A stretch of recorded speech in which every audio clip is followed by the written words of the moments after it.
Hey, it's Scott Kubo. I was driving with autopilot, and you can see navigate on autopilot takes that interchange on its own. This was version 2019.8, and as we come to the interchange, it actually will slow down a little bit on its own, and I think that's a very great feature. But so far, smooth driving open road. As you can see, there might be some cars stopped ahead, and I'm not sure if autopilot is going to slow down for it.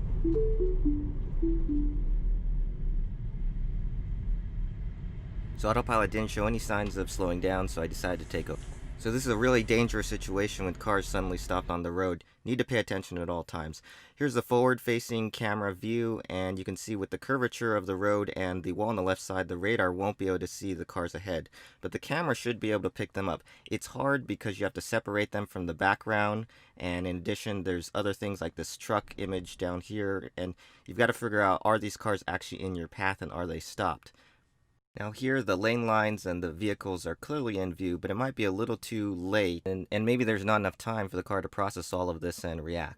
You really want to be able to look far ahead when you're traveling at speed, and the resolution of the cameras, which you're seeing here, is 1280 by 960.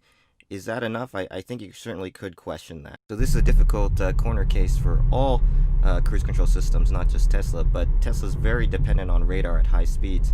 And you can see where I took over, there's also this overpass which could cause it not to brake as well.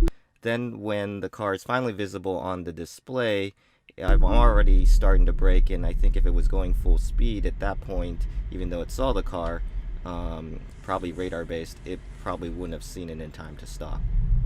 Here's another similar situation. We're cruising along at highway speeds, and you can see there's a bit of curvature in the road and a crest that prevents us from seeing it too far ahead. And indeed, there's a bunch of stopped traffic up here, but autopilot does see it in time and decelerates pretty aggressively and does okay. Now it did brake in time, but that wasn't exactly comfortable. I'd like to see it decelerate a little earlier. If we take a look at this again, so of course camera, radar, and LiDAR can't see over hills or around corners, but I think you notice there's some cues. The traffic on the adjacent lanes is starting to slow. There's a lot of brake lights.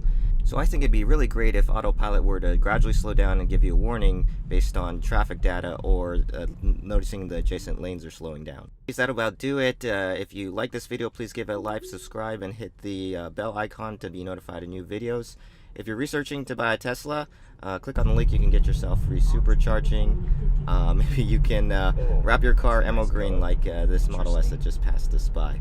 Anyways, I enjoyed having you along as always, and see you in the next video.